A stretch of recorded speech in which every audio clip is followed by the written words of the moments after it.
नमस्कार दोस्तों, मैं हूं आशीष धनगर और आप देख रहे हैं आपका अपना चैनल द अहिल्या दस्तक।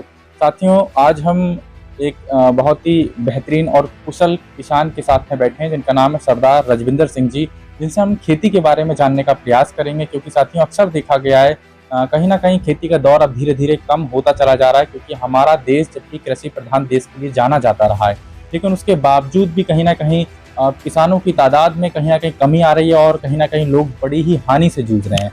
सबसे पहले तो सरदार जी, आपका द अहिल्या दस्तक परिवार में बहुत बहुत स्वागत है। जनता आपके बारे में जानना चाहती है थोड़ा सा, किस तरह से आप संघर्ष करके आगे आए हैं।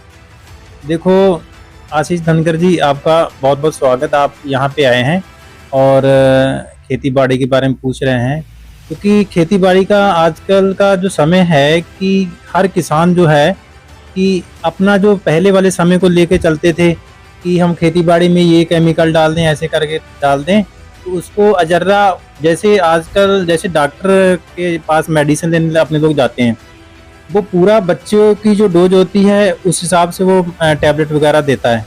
ठीक है, उनको पूरा जानकारी कोर्स किया होता है। खेती बाड़ी के बारे में भी आजकल जानकारी बहुत ज़रूरी है हमें। जैसे खेती बाड़ी के बारे में कई कैंप लगते हैं, वहाँ पे बुलाया जाता है, तो किसान लोग नहीं जा पाते गांव से निकल के। तो मैं सबसे पहले किसानों से ये अनुरोध करूँगा कि अगर जानकारी के हिसाब से आप खेती करेंगे तो बहुत अच्छा फ़ायदा उठाएंगे। और कई लोग कहते हैं कि मतलब खेती बाड़ी में बहुत नुकसान हो रहा है, इतनी लागत लग रही है, हम फायदा नहीं उठा पा रहे हैं।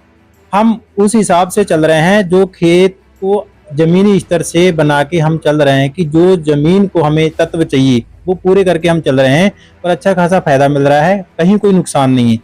अगर किसान कहे कि हमें मतलब ये रेंज मिल रहा है, इतना मिलना चाहिए, इतना खर्चा आ रहा है, तो कुछ खर्चों को हम सीमित भी कर सकते हैं।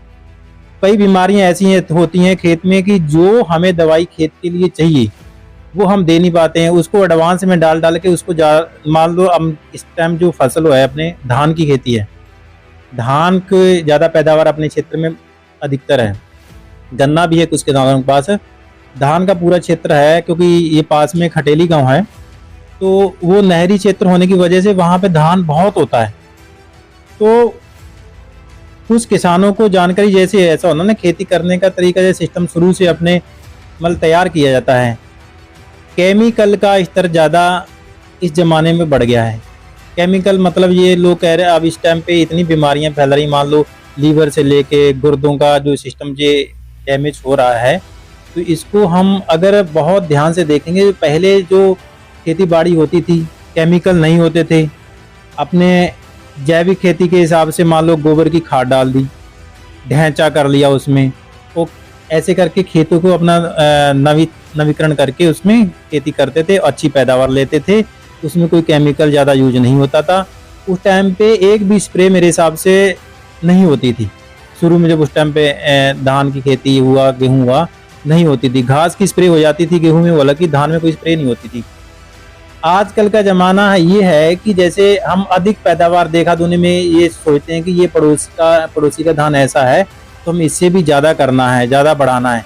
देखा दुनिया में कि ये केमिकल ऐसे लगा रहा है, ऐसा, इतने केमिकल डाल डाल के हम इतना जहरीला कर दे रहे हैं पूरी ज़मीन को कि वो ज़मीन की डोज ही ऐसी हमारी हो गई है। वो उसी हिसाब से कि जैसे जो केमिकल हम मान लो एक डोज होती है 250 ml, जो 250 ml हम जो डोज दे रहे थे केमिकल की, आज वो 500 पहुंच रही है। 500 के बाद में अब वो 750 मिली भी पहुंच रही है।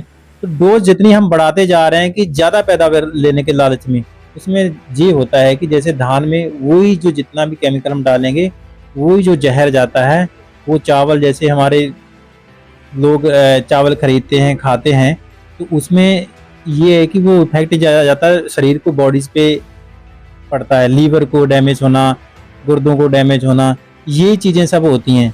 तो मैं तो किसान लोगों को यही हाथ जोड़ के भाई गुजारिश करूँगा कि आप आने वाले समय में ये केमिकल को कम करके थोड़ा जैविक खेती की तरफ ध्यान दिया जाए।